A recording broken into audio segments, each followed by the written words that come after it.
All right. Ready Hello, to everybody. record. Jesse Baumgartner here. I've got the vastly talented Jared B. Grant with me here. The pleasure of speaking with him. And Jared, thanks for being here. And glad to see you, man. Absolutely, man. Glad to see you, man. It's Yeah. pleasure's all mine here. I'm happy to do this, and it's fun little time we'll spend together here. I mean, we haven't talked in forever, and looking forward to catching up with you, man. Yeah. No, it's a great way to catch up. Yeah. And, like we've known each other for years and years, back in the Uh-huh. day, we kicked around in Bend, Oregon and stuff like that, played a bunch of Yep. music together.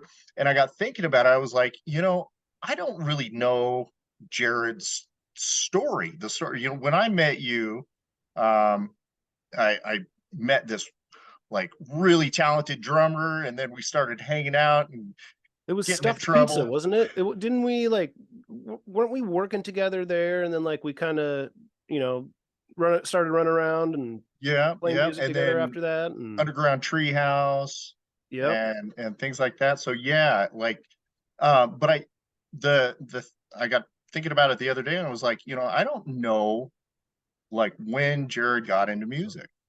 Yeah. So I guess like my first question for you is when you were a kid, Yeah. did your parents have the tape deck in their car? Yeah. So what I remember growing up was listening to tapes in my dad's Okay. Oldsmobile. Yeah.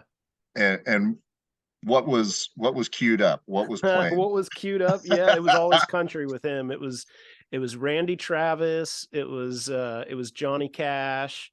It was when I started like getting into country. He would listen to Dwight Yoakam, it was always country with him. And then my mom in her car, because they were divorced, so it was sort of two different car riding experiences and listening to Right. music Yeah. growing up. So my Sure, mom sure. was always playing. She was always playing oldies, and it was either Beatles or oldies. Sometimes she'd listen to like soft rock, and that Okay. was, I don't know. I'd always tune that out, but yeah. Sure, So that sure. was my music. That was what I listened to as a kid growing up, was oldies and Beatles and country music. So, what was it for you that got you into playing music?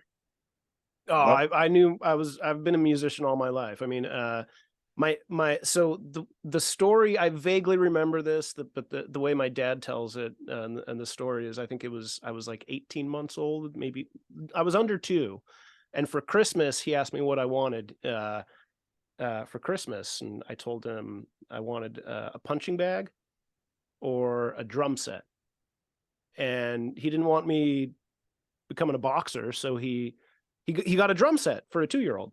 And yeah, I beat away on that thing for a few months. I mean, I can remember at my mom's house I had this toy guitar for a little while. I don't remember what happened to it.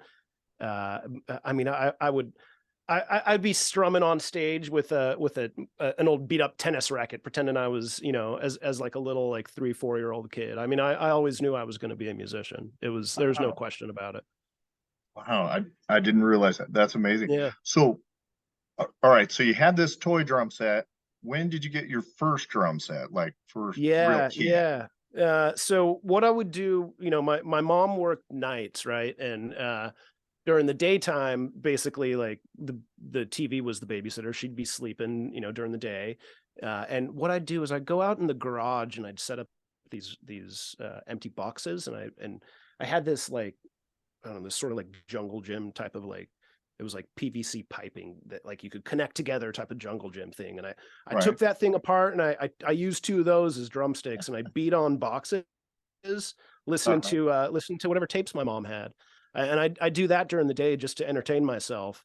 And I begged. I saw in the J.C. Penney catalog, I saw a drum set, and I circled that, for a few years. And I think I was 8.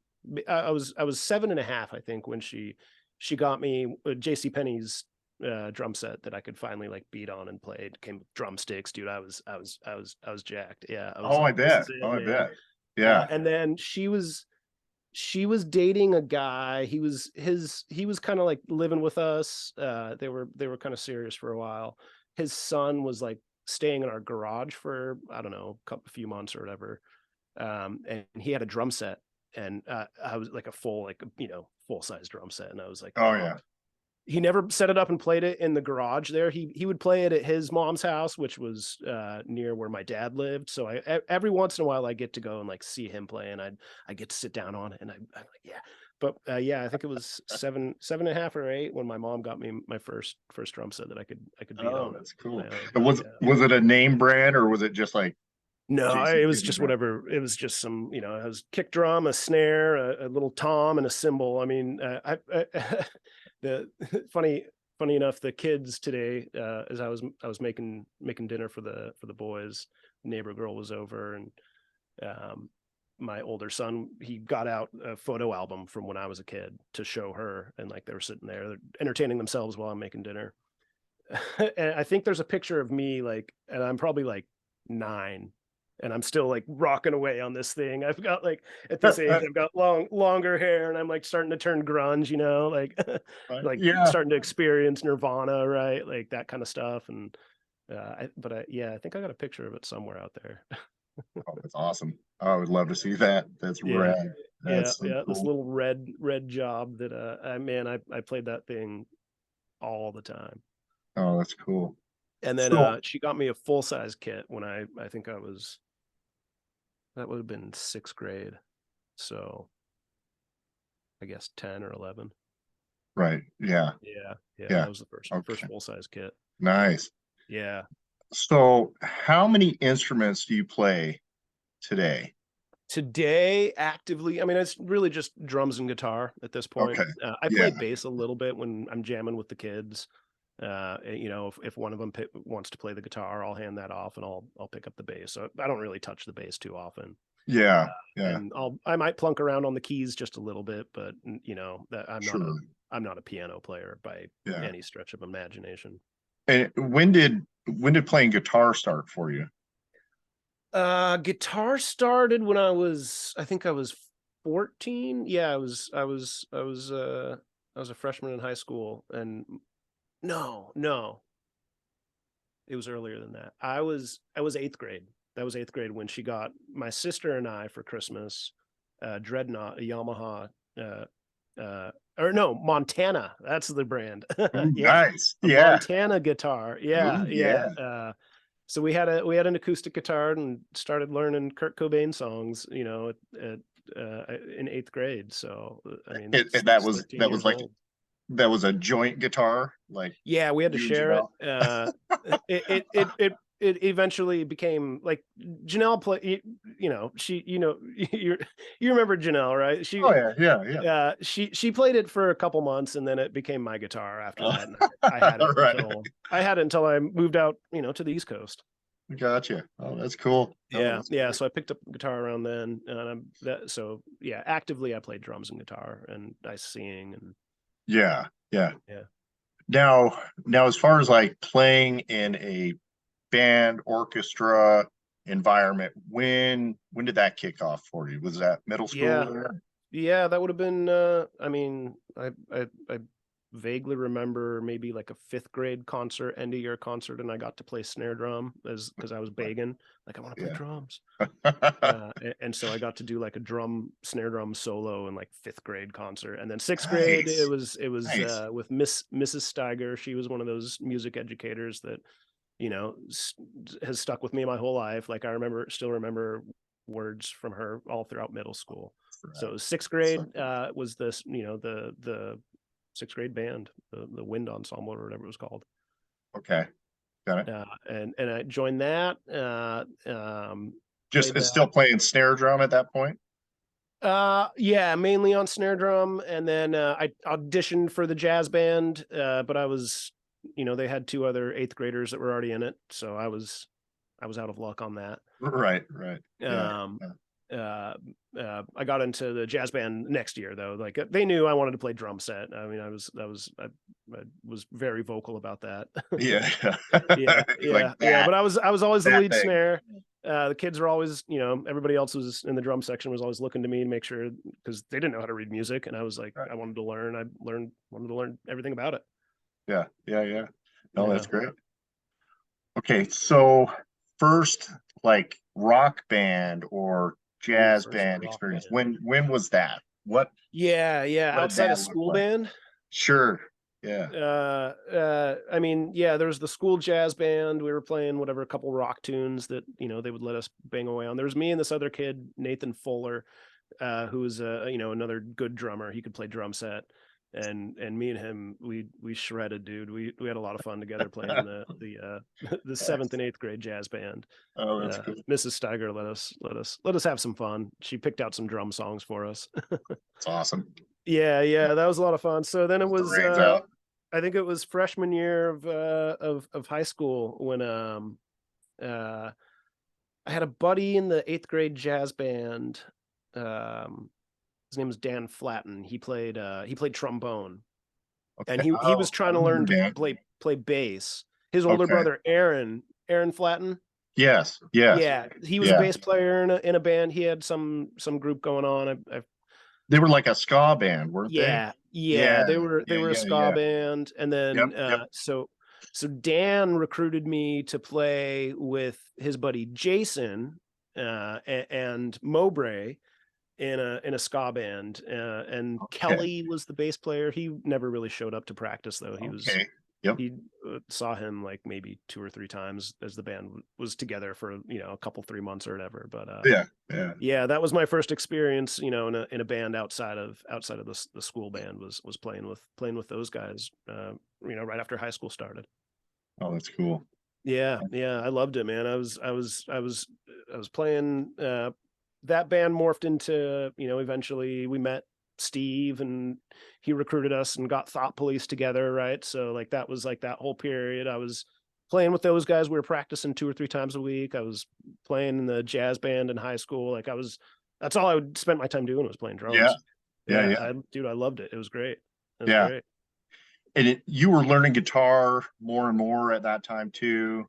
I'd pluck around on it. Yeah, I mean, I was Uh-huh. started to explore, how to write songs at that age, Right. on Right. guitar. So I was, I just kind of plucked around, and I was listening to, teaching myself like Rage Against the Machine, like easy guitar stuff that, really like drum sounding, rhythmic guitar. That's what I Got wanted it. to Yeah. play. Yeah. So learn a Yeah. lot of Rage and Nirvana songs, and just kind of, yeah. I didn't really like take it that seriously on guitar. It was just fun to Yeah. kind of Yeah. explore as another instrument, and figure out how I could make it sound percussive. Really, Yeah. Very yeah, cool. Yeah. yeah, Okay. So this is about the time I met you. Um, yeah, yeah. Right around that time, yeah, that's yeah. around the time we met. I got the job at working at Stuffed Pizza, and I think Yep. you were working there for a period of time, right? Yeah. Yeah. For about like a year or so. Yeah, Yeah. yeah. And Mike was working there. Mowbray was working there too. Yeah, we all kind of Yeah. cycled through there, didn't we? Yeah.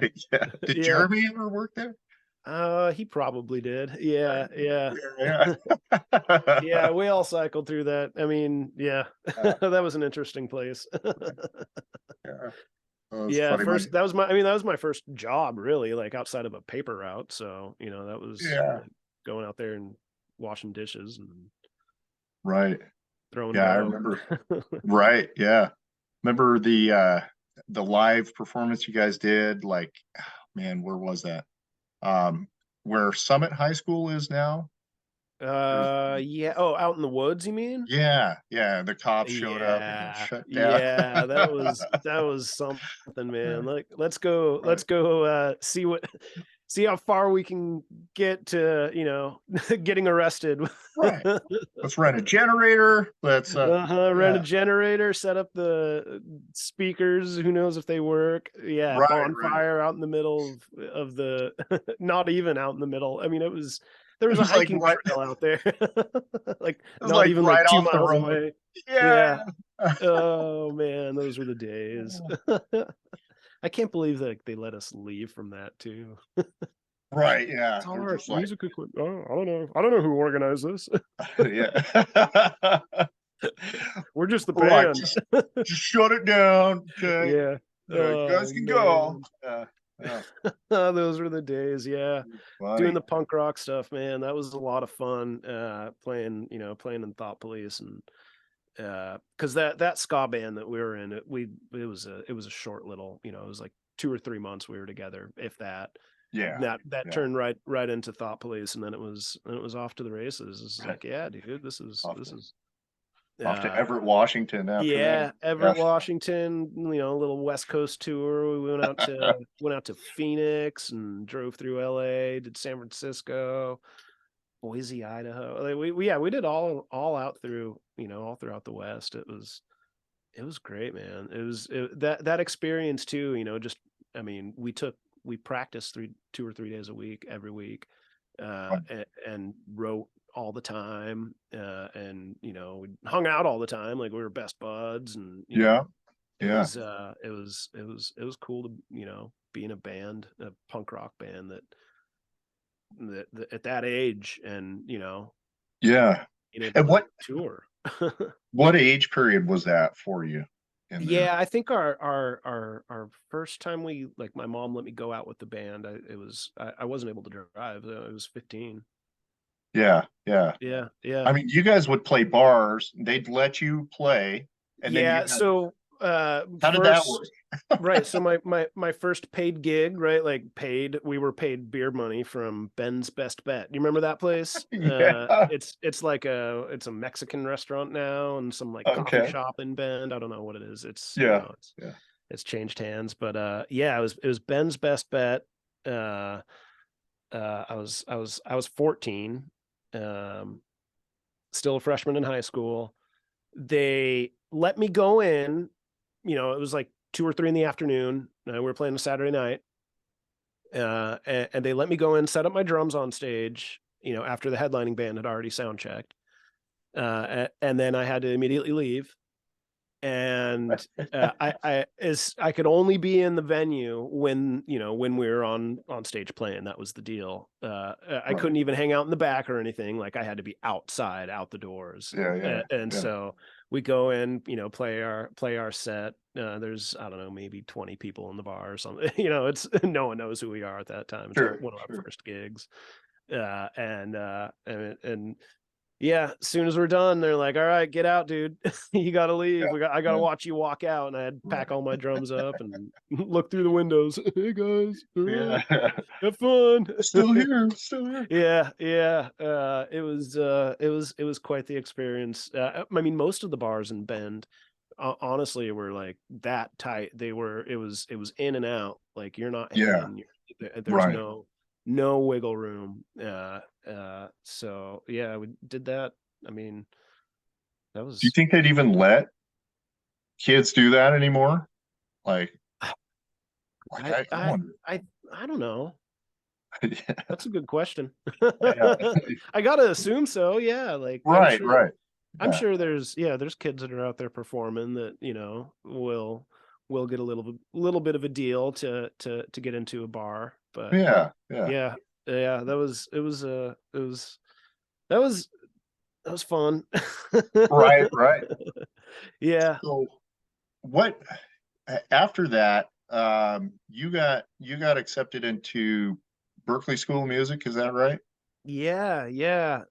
What year was that? After, so Was that I graduated high school in 2001, and I mean, I was planning on going being a chef. I was going to go to Southern Oregon University, go to the culinary program down there. Mhm. That was my plan after high school.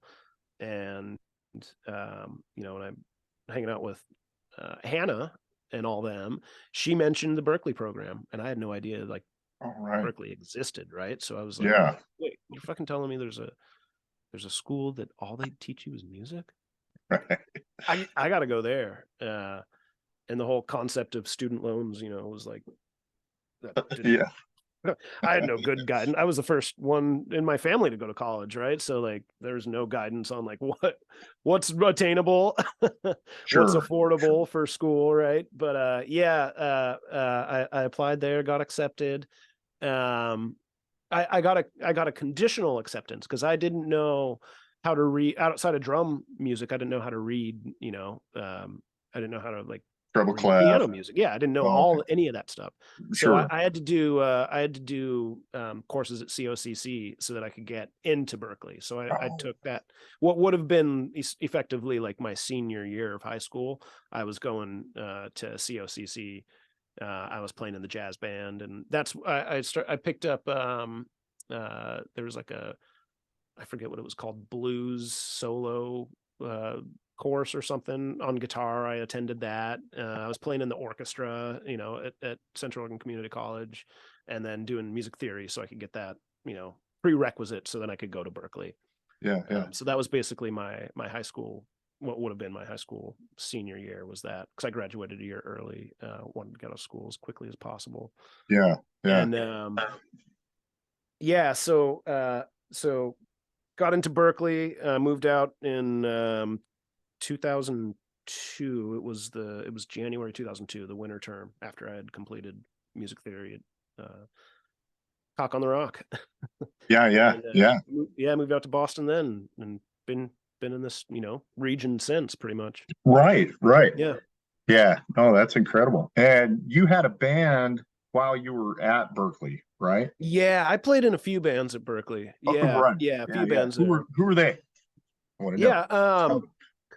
Yeah, the first band was like right when I got there. I had responded to a flyer that I saw around school, looking for a drummer, and the influences were right up my alley. It was like Stone Temple Pilots and the Beatles and Nirvana, and I was like, oh yeah, this is me. Deep Purple was on there. I was like, I All don't right. really know Deep Purple, but this sounds cool. Like, uh, Space trucking. All right. I yeah, do space yeah. trucking. Sure. Yeah. I responded to an ad, and it was this other drum student at Berkeley who was playing bass in this band. And it was a guitar player, so we got a trio going. We recorded a demo in Boston after a few months called Flesh Pedal. That was my first original project. Yeah, Flesh I Pedal. love it. I love it. Yeah, That's it great. was That's great. I don't know how to classify that. Art rock, not quite like art rock, but it had uh, alternative art Sure. rock. There we Sure. go. That's what I'm going to call it. Yeah, yeah. Yeah, so we did an album, and then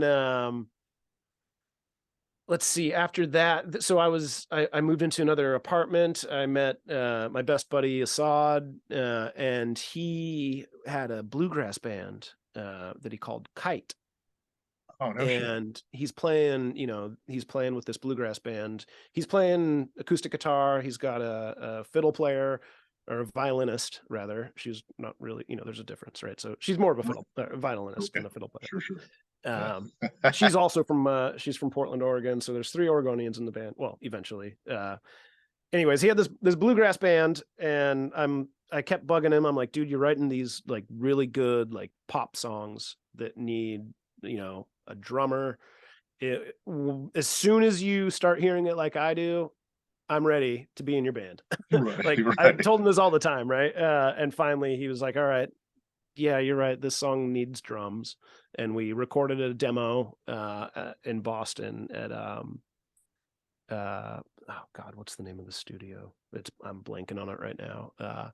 Is the engineer for Striper. Kenny Lewis is his name. He That's let us cool. cut a demo out there of one of the original songs, and he ended up ended up doing a whole album. So that's the Fly Upright Kite. That's how that happened. And that was the band I was in for, we did trying to do the original thing for 4.5 years. We were together Wow. all throughout the rest of my Berkeley experience. And then even past that, we tried to make it happen as an original band. Tough to do. Right. Oh, Really tough absolutely. to do. Yeah. Especially that long, trying to keep a band together. after school, you know, usually people go home after school, right? So like that's usually the time that bands start to fizzle out. But we tried to do it, tried to make a run at it. We did some East Coast, you know, we did East Coast states, we did East Coast tours, went down to New York all the time. Played New Hampshire, Maine, all over Massachusetts. Put out a couple albums. How many Did a lot of albums? Yeah. yeah. So we did an EP.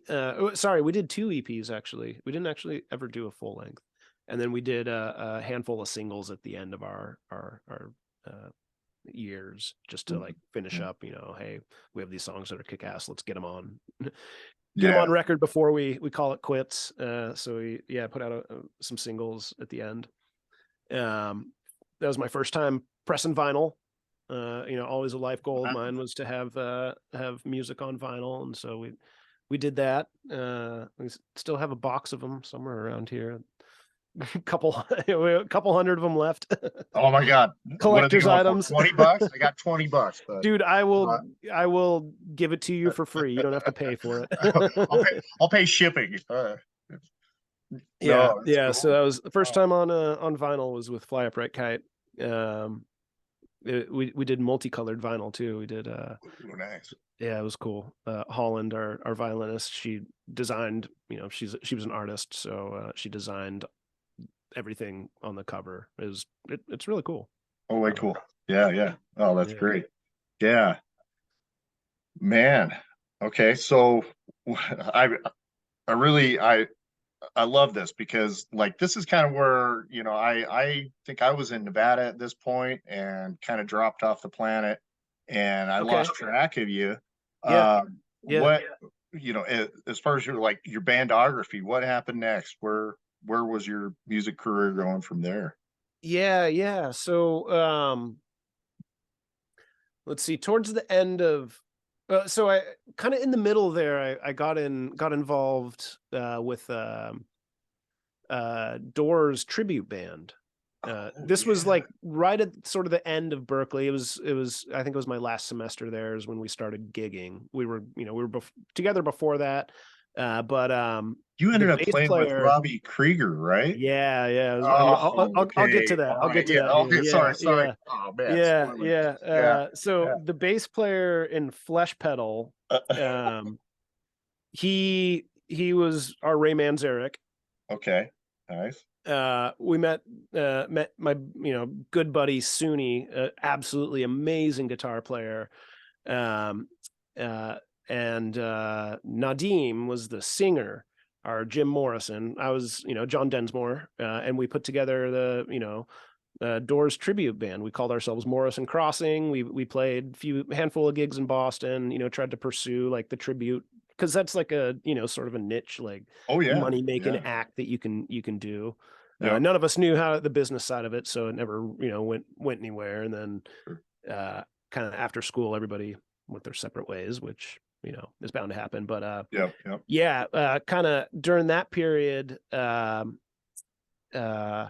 we got an invite to back Robbie Krieger. He was coming into town, into Boston, to promote a new Doors live album that they were putting out. I think it was 1970 or something, recorded in Boston, Uh-huh. and a 3-disc album that was going out, and he was doing press for it, and so he was doing a class, not really a class, master class. It was really just him, you know, shredding with us, which was awesome. And he answered a bunch of questions. He did like a Q&A type of deal with students. It was amazing, dude.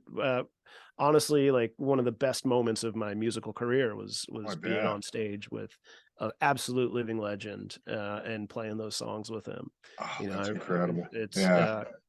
got video of it out there somewhere. But yeah, you know, just being on stage and looking up and just seeing, you know, an idol like just tearing through these songs. Yeah. Yeah. It was yeah, highlight Oh, of my yeah. music career for Do sure. do you keep in contact with? Did you go have beers with him? You know, on the With regular. Robbie, Yeah. yeah, yeah. No, man, he was kind of bummed out. When he got there, he asked for a burrito, and across the street was this rap joint that, you know, some of the interns from the Berkeley Performance Center went to go get him food, and he was like, "You guys from Boston, you call this a burrito? Like, what are you serving me?" You know, he was like offended by the food that like was given to him. I don't think he was too impressed with the students after that. No, he invited us down to come, or his manager did, invited us to come join him for a show down in Providence, like the night after or something, and that was pretty much the end of the Robbie Krieger experience. Right, right. Yeah, yeah. Oh, that's so Yeah, cool. yeah, and then so yeah, you know, kind of end of the fly upright kite days, we knew, you know, we'd set a target. We said, hey, if we're not like actively like moving this business forward by this time next year, like that's it, right? Like we all Yeah. kind of like made that agreement. So kind of knew, you know, fly upright kite was getting towards the end, and I was looking for something else. What else am I going to do next? You know, what band am I going to join? And through Suni, the guitar player in Morrison Crossing, I met Jim, this guy who ran Plaid Daddy Band, and went and sat in one of their gigs at, it was the Green Dragon in Boston. It's this little teeny little pub, hole in the wall pub in Faneuil Uh-huh. Hall, the tourist trap area. But yeah, sat in with them, and you know, had a good vibe, and ended up getting a call to work with them on a, you know, sort of part-time basis towards the end of so it was December. This would have been 2007. Okay. Okay. Is when I first started working with Plaid Daddy, and that was my first, you know, experience working in like sort of a general business, like a, you know, club band, right? So Yeah. Yeah. doing all the they didn't really do top 40 stuff. They were more 90s top, you know, 90s rock and classic rock. Sure. Sure. Sort of, you know, running in that lane of being in a GB band. Yeah. So I started working with them around then. And yeah, and kind of, you know, doing the fly upright kite thing. We were pursuing that, trying to make that happen. And fly upright kite started, you know, ended, and so Plaid Daddy filled up my schedule after that. I was Yeah. playing 3 or 4 nights a week with them. Ended up taking over the drum chair full time, and you know, we played all over New England. I mean, we'd drive up to the middle of nowhere, Maine. We'd drive down to, you know, Connecticut, Rhode Island, New York. Like we were on the road all the time. Yeah. So Wow. it was a lot of fun in that band. Jim, the band leader, he, you know, he didn't go to Berkeley, but he hung around Berkeley and started the band with Berkeley students. So it was always like a rotating cast of kids coming out of either like attending that school or coming out of it. Yeah. And so some of the like the best players I've ever worked with were in that band. Oh, no way. Honestly, like just monster players. Yeah, guys that, you That's know, so good. that you know, that just absolutely tear it up on their instruments. So Yeah. a lot of Yeah. fun, a lot of fun. I played with them. Let's see, 2007. I think it was 2010. We got a gig out. Some couple flew us out to play their wedding in Aspen, Colorado. Like flew the whole band out from Boston. Ah, So we did a weekend in Aspen in the middle of the summer, playing a wedding for some rich couple that that saw us, you know, playing in Portland, Maine, right, right. and Oh, damn. wanted the East Coast experience out there. So, Room for but one yeah, more if you go to Aspen. yeah, right. where the beer flows like wine, and the women flock like the Cape of Capistrano. Yeah, so good. So Yeah, when was your solo country album? Like your yeah, solo album? yeah. Was that So, around that time?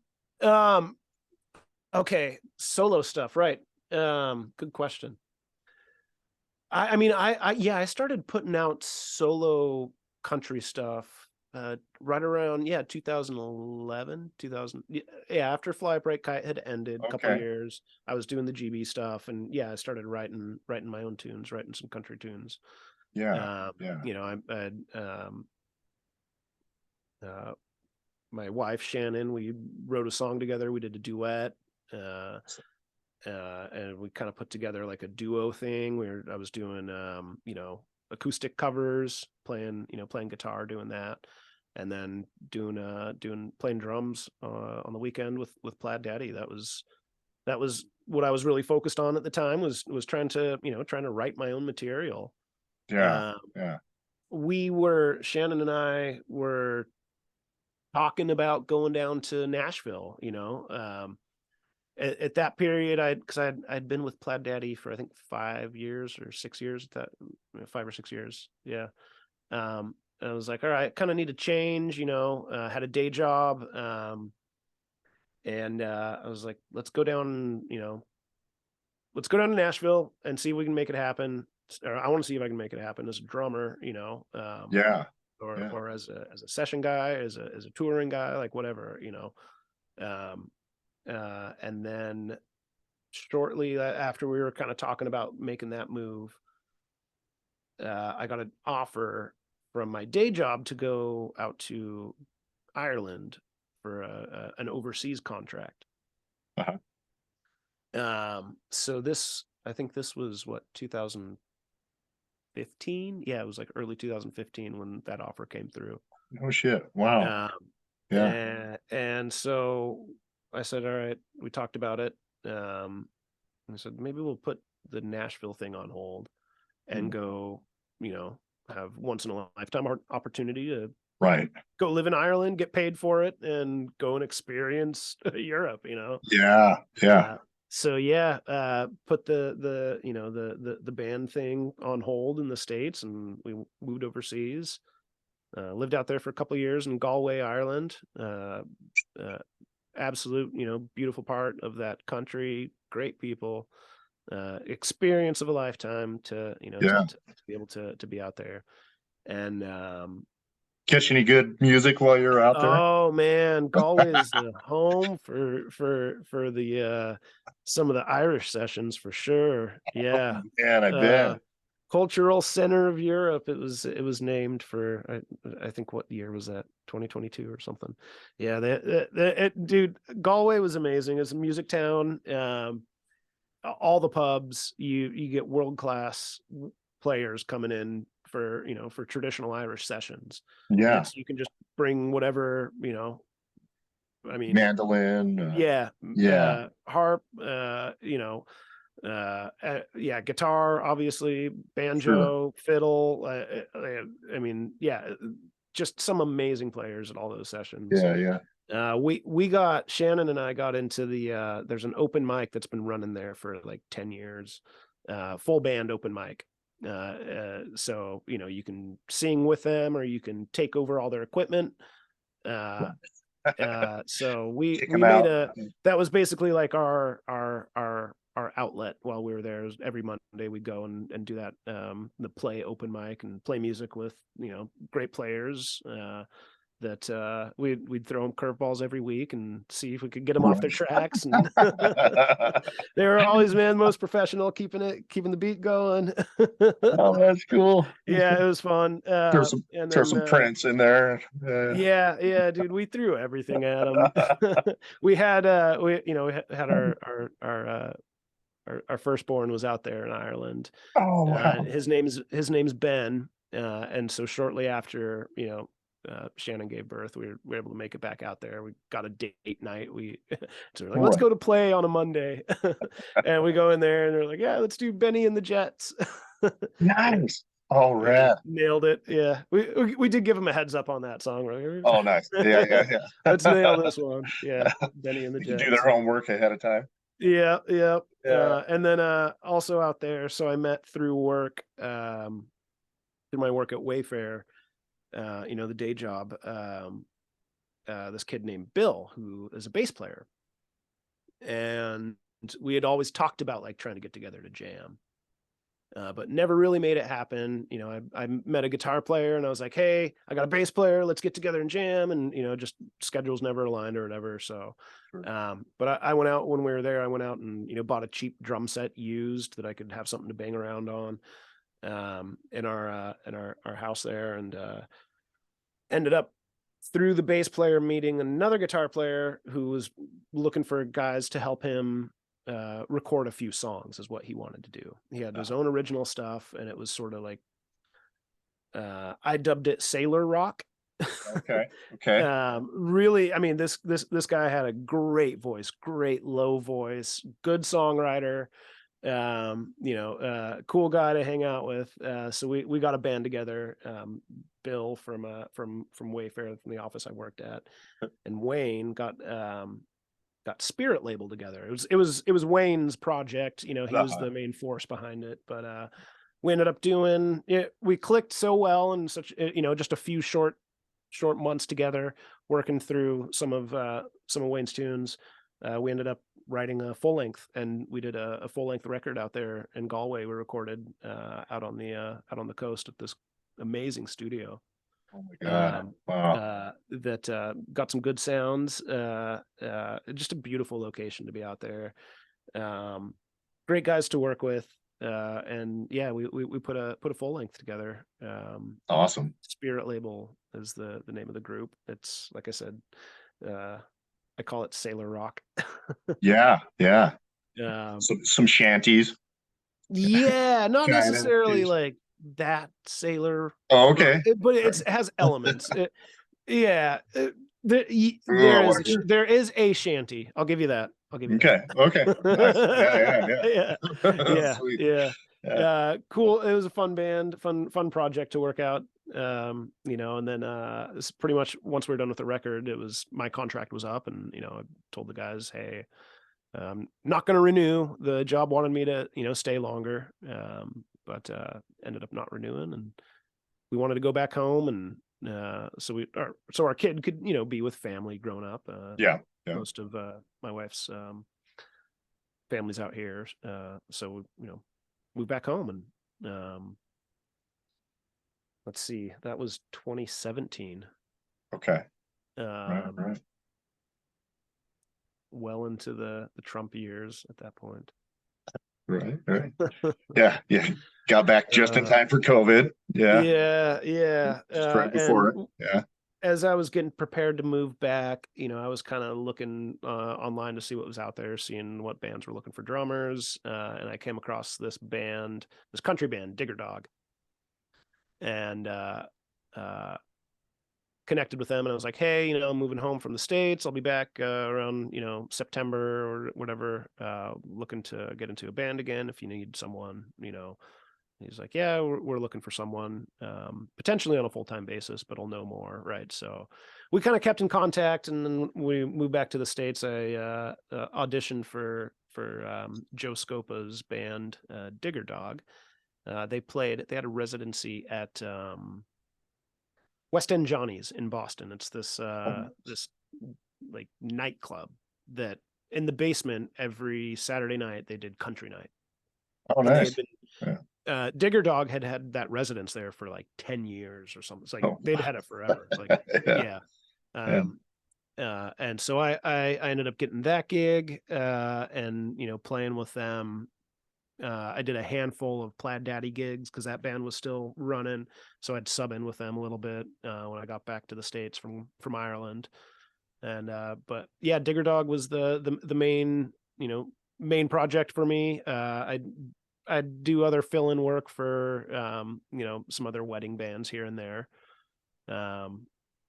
And Digger Dog, around, it was the end of 2018, Johnny said, hey, I'm done with country nights.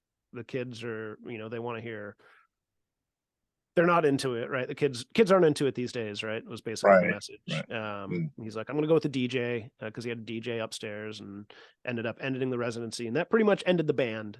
Everybody kind of went their separate ways, and Yeah. Right. yeah, I kept subbing, doing sub work, doing a lot of private parties and handful of clubs here and there type of deal where you show up and you have no idea who it is you're playing with. You might know someone on the gig, but usually it's, hey, nice to meet you. All right, let's play Yeah. music for 3 hours. Yeah. It's a weird, the wedding band scene in particular, the club band scene, it's a weird existence in that sense. Sure. Sure. You get handed a list of songs you got to learn and show up and keep people dancing all night and dancing Do and drinking. work. Yeah. Yeah, yeah. Yeah. But that's honestly, that's been a lot of what I've been doing since since college days, has been doing Yeah. that. Yeah. So Um, now, when did Cashwood come into the right, situation? right. So that's sort of the pandemic project is what Cashwood was Okay. born out of. Yeah. Okay. Um, That's your present gig right yeah, now. that's my main gig now. Yeah. Yeah. Yeah. Is Cashwood, right? So, pandemic obviously shut everything down. Um, uh, Pause and reset, right? Um, I had done a handful of gigs at West End Johnny's for the year and a half that I worked with those guys, with this guitar player Fred Ellsworth, total country dude. He'd Yeah. show up wearing a country cowboy hat. He's Yeah. playing a telly. I mean, he had his tone dialed in, like it was Brad Paisley. Like Sure. he's got Sure. that country sound, right? Yeah. Like, Yeah. yeah, and he's got the picking for it too. But did a handful of gigs with him, and then yeah, during the pandemic, one day he messaged me and he's like, "Hey, I'm thinking about getting a new project together. Once the restrictions are eased up, and thinking about what'd you think about it? Let's talk about it." Right? That was basically the way he left it, and he pitched me the idea of putting the band together. And when he did, he said, he goes, I want to feature the drummer. I want the drummer up front and center, and I want the drummer to be singing songs, and I want him like standing up playing like Stray Cat style. And he told me all about his buddy Kelta, who is going to be the keyboard player. He's like, everybody's on stage. We're all lead singers, so I want you singing lead if you're into it. I want you singing lead. We're all going to pass songs or around to each other. Sure. We can do harmonies, right? Because we can all sing. No bass player, because Kelta is going to be, so it's going to be a trio. Sure. Trio, we make more money as a trio, right? Like, you don't have to pay as many guys. There's a lot of benefits as playing as a trio in this Sure. this cover scene, right? Less the schedules to have to coordinate, less personalities to have to meld together. Yeah. Right. And so he pitches me this idea, and I'm sitting there and I'm thinking, shit, I've been doing the cover band stuff forever. So I mean, I haven't really been a lead singer. I've sang lead on a song here or there, right? So I'd have to get that down. Playing drums standing up, I thought Yeah. about it a Yeah. lot, and I'm like, I don't know if I really want to do this. Like, did you have to get any special equipment, like I did, yeah, to yeah. I've got a modify your? fully almost fully custom setup. Oh, There's a okay. couple Yeah. pieces that are just standard, but Sure. yeah, I thought about it, and I thought, well, shit, this sounds like, if I were to walk into a club and I were to see this type of band on stage, you know what I'm going to do? One, I'm going to be like, what the fuck am I watching? Right. I'm going to be blown away. Like, I'm going to be like, what am I watching? Right. Yeah. I'm going to be intrigued, and I'm going to want to watch it. And two, I'm going to sit there and I'm going to watch it until I can understand what's going on. Sure. Right. Like, so I thought about it. All right. Okay. So I said, all right, I'm going to try this. I tried it a little bit at home with my drum setters, kind of set it up modified so I could at least stand, and started singing some country songs. Right. He goes, yeah, I want to do 90s country. I want to be the type of band. The way he pitched it to me too, he said, want to be the type of band that would be playing the same kind of country tunes that kids, or people your age basically would have been listening to in their back of their dad's cars 30 years ago. Well, Timing's right, like 90s country. Okay, yeah, like that's what I grew up listening to, right? Like yeah, yeah. that's home for me. Uh, so yeah, it just all made a lot of sense, and I said, all right, let's do this. Let's put this together, and I'll figure out how to play drums standing up, and figure out how to sing while doing it, and not fall over. And Was that a chore? I mean, was it yeah, it was completely abnormal? yeah, You yeah, you make it's it look easy. I have to say. thank you. Yeah, it's Yeah. not easy. Yeah, it's a lot of work. It took a lot of, a lot of just, how am I going to do this? How do I get the stance? All right, now I figured out how I can stand and play. Now how do I get the drums in the right spot, right? So it's all Sure. comfortable and Yeah. ergonomic, right? And then working through the sound issues, that was a problem there for a little while. It was like playing a snare drum, right? So snare drums basically a little bit higher than waist height, and Yep. I got a microphone right here that I'm singing into, right? So like that space, everything that's I'm singing into is picking up all the snare drum sounds. So Uh, like working through challenges like that, yeah, yeah, yeah. we all run our own in ears too, so it's consistent every night. We're all running our own, setting up our own microphones, and we're our own sound guys for the night. We come as a package deal, right? We run our own lights, right? Like, so it's all just kind of a It's self-contained thing, right? it's so But streamlined. Yeah. yeah, it is, dude. We're efficient. We're in on time. We're set up, ready to sound check, and then as soon as the call time is over, we're 30 minutes from then we're on the road. Yeah. Yeah. We got our system down for sure. Oh, that's These cool. guys are total pros, just amazing players. During the pandemic, we Fred said, "Hey, let's try and get like digital rehearsals going, right?" So we're kind of recording parts and passing them back and forth, and um, Fred did a mix of one of them, and he sent it along, and I was like, "Ooh, this is gonna be good." The Oh, first track nice. that I heard, and it was just like a rough draft. I had mic'd my stand up drum set here behind me. Um, and then he put together a guitar part and Kelted it his keys, and we had the harmonies in there, and I was like, this band Nice. has some potential. Like it sounds really good for Yeah. having never played together, never been in the same room. Yeah. Yeah. uh, and so it was kind of yeah, it was a pandemic project. We got together, and finally, as the restrictions started easing, Fred's been playing in the New England country scene for shit, I don't know how long, 30 years. I mean, he's been doing it forever. So, he's got all the contacts, and he's the main, the band leader, right? That gets all the gigs and coordinates it all, and Oh, that's keeps nice. the ship, keeps the ship sailing. Yeah, and so getting out there and getting gigs was, especially like that when you describe it though, that way, a country trio uh, with a stand-up drummer, and they're all lead singers. Like that's Right. it I'm kind of sold. I'm sold right. right It there. sells Yeah. Yeah. itself. Yeah. Yeah. Yeah. Yeah. I got to tell me So more. Tell me yeah, more. Yeah. getting the gigs, initially as they started coming in, and we've been busy ever since, man. Pedal to the Awesome. metal. Aside from whenever we each take a vacation, whenever that gets to be. Right. We're playing every weekend, and yeah, it's a blast, man. Playing drums standing up is a lot of physically, it's a lot of work.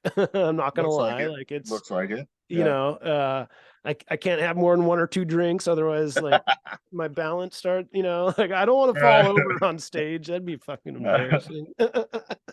So yeah, there's limitations to like how and being able to sing too, get that breath support while playing drums is such a physical thing, right? Like Right. Right. sitting down all four limbs, and you're playing punk rock tunes like I did with Andy.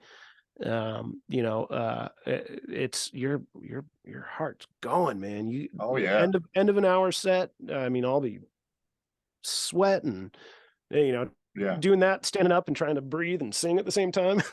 Well, Whew. yeah.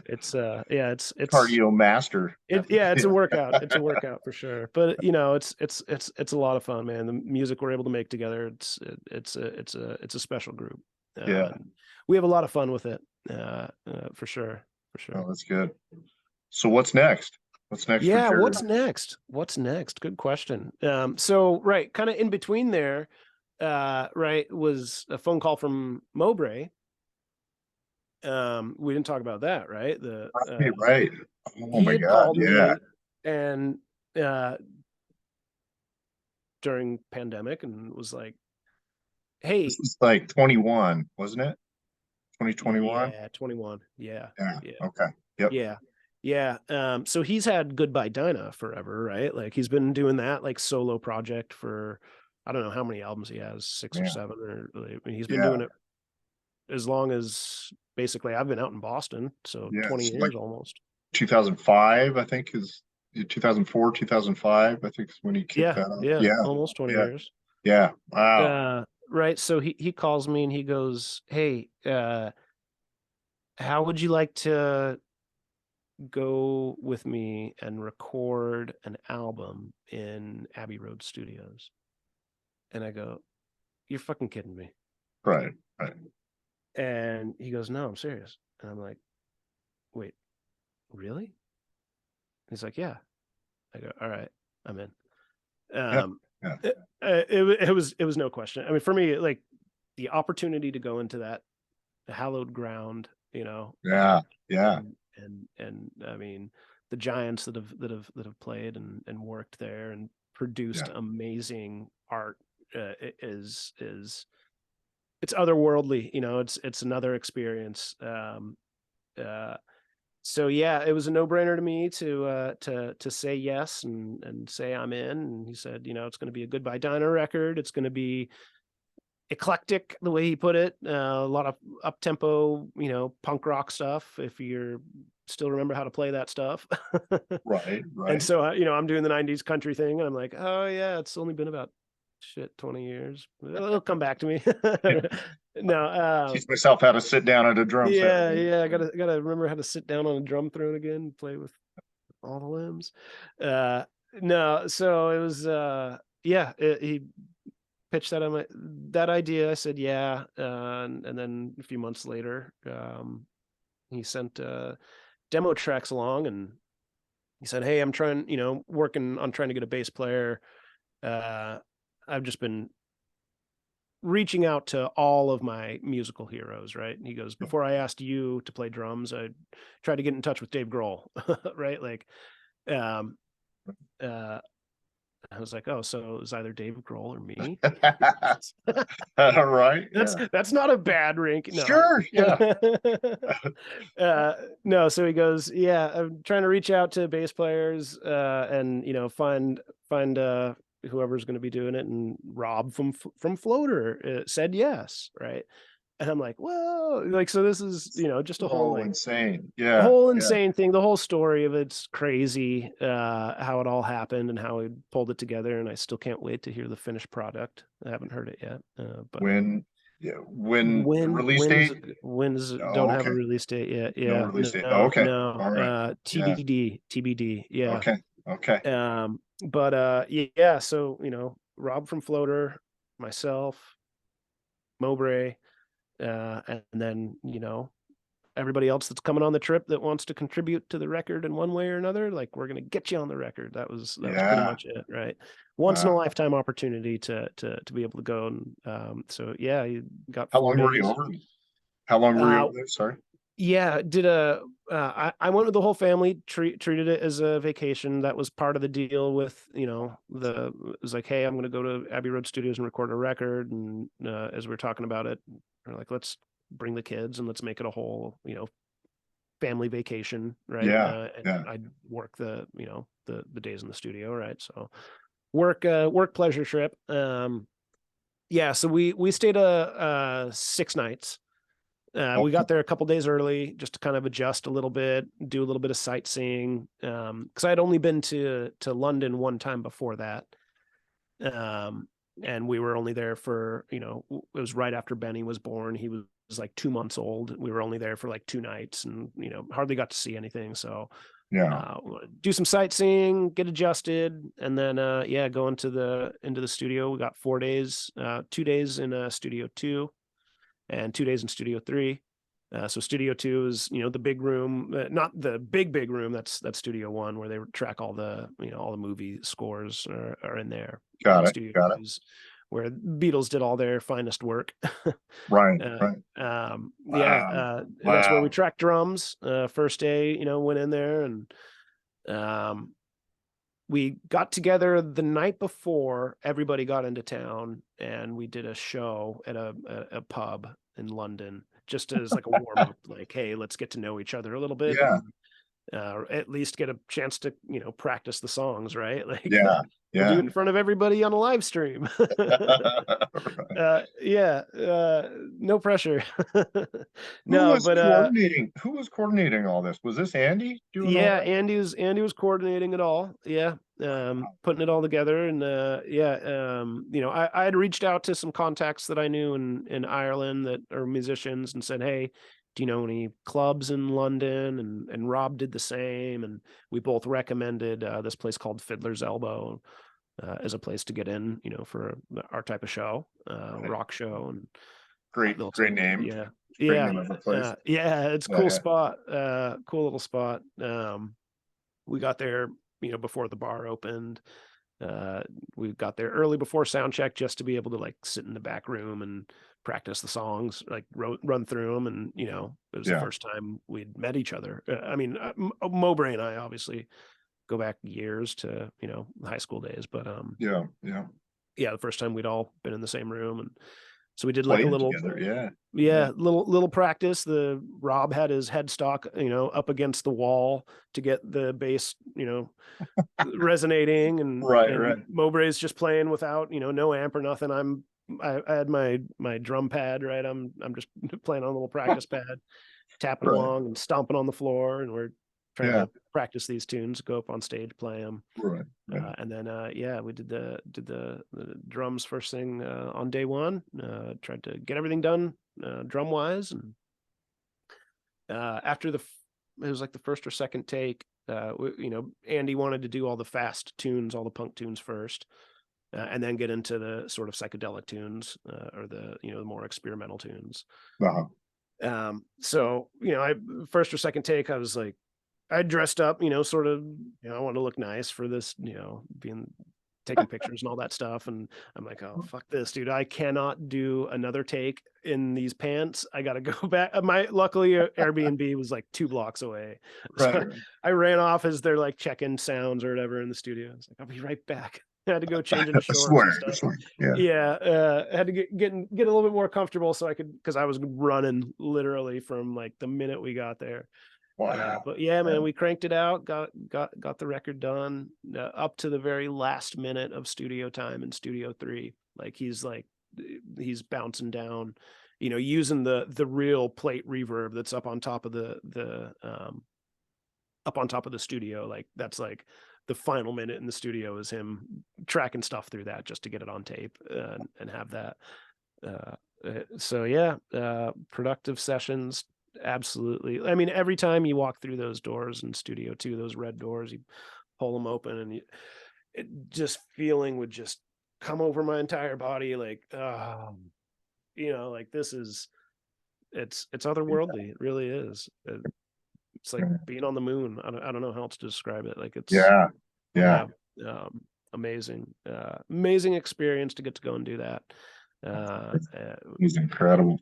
Can't wait to hear the finished product. Yeah. Yeah. I've heard, some rough cuts, demos of it, but yeah, can't wait to hear the finished thing. And Cool. it's gonna sound. I mean, the rough stuff sounds, just those sounds alone, it's the real deal. Wow. Wow. It's a good sounding record for Yeah. sure, Yeah. for sure. So Cool. yeah, that is coming up next. And then I'm kind of getting back into the writing mode. I haven't really sat down and written anything original in too long. I've been busy. I've got little kids. I've got a full-time day job. I recently started working with another cover band because the day job's kind of on the fritz at the moment. I don't know. Yeah, That's a whole nother story, but sure, sure. I'm kind of hedging Who my needs a bets. day So job? yeah, They're overrated. They're yeah, overrated. they are, dude. They Yeah, are overrated. Truth. yeah, yeah. Yeah, but no, so I've been getting back into writing some country songs. I just Very started cool. tracking, put together scratch vocal and guitar the other day on a tune that I wrote. I wrote like half of it. Uh shit, it's got to be like 7 or 8 years old that I started writing it, and I came back to it and I was like, man, I gotta finish this Yep. because this would like it's a good song. It's honest. It's coming along really. I'm happy about it. So and it feels good to write again. I haven't I've kind of neglected that muscle a little bit for too long. So You have to work it what I out. Yeah. what I Work out want to that get muscle. to, yeah, I want to get to have good 20 songs that I can choose from, 20 or 30 songs that I can choose from, and I want to go down kind of like Mowbray did. My Mr. Holland's Opus or whatever you call it would be going down to Sun Studios in Memphis Oh yeah. Yeah. and Yeah. doing it live, and using all their gear and getting some session players. Andy said he owes me for the work in Abbey Road, so got a guitar player there. Nice. Nice. I'm gonna push him a little bit on the country licks because it's gonna be I don't know where this record's gonna go, but yeah, it'll be in that wheelhouse for sure. Yeah. Yeah. Um, Ooh, that's exciting. uh, That's yeah, so exciting. that's sort of out there in the horizon. Okay. Yeah. I got a Yeah. little more songwriting ahead of me that I need to get done before I can Yeah. before I'm be ready to make that move. But yeah, that's gonna be my yeah my record that I put out and say, That's hey, cool. Yeah. this is me, and uh, keep playing. That's Yeah, great. Oh, that's so yeah, cool. keep playing, stay busy. How do uh how do people keep track of you? Yeah, how do people keep track of me? So easiest way, website, jaredgrant.com. It's a kind of a work in progress. Just got a new logo design. Go Jarred. check that out. Yeah, JARREDGRANT, jaredgrant.com. Nice. Yep. Nice. Okay. I put all my dates that that I'm working up on the calendar there. Got some of my solo stuff up there, a little bit of my bio, photos and stuff. But yeah, if you keep track there, I'm on the all the socials just as myself. So Gotcha. that's Gotcha. yeah, Facebook, Instagram. Easy enough to find you there. I've got a Twitter. Yeah, look up Jared. Ooh, Yeah, Jared Grant Music. I'm out there. nice, nice. Yeah. And then Cashwood, they've got a Yeah, Cashwood Music would be the best place, and then all the socials too. Look up Cashwood Music okay, on Facebook and Instagram and TikTok awesome. and Yeah, all yeah, that stuff. Yeah. yeah. Well, dude, thank you so much. Yeah, man, my Like pleasure. My like I pleasure. I hope I said, like didn't bore you with the story, but that's no, no, no, no, no. Like I said, like there's these, you know how it is as friends, like you go and do stuff, and yeah, you never ask those questions, and I've yeah, never known some of this stuff. Like this is yeah. incredible. So thank you. But My yeah, pleasure. My pleasure, man. okay, It's been man. fun.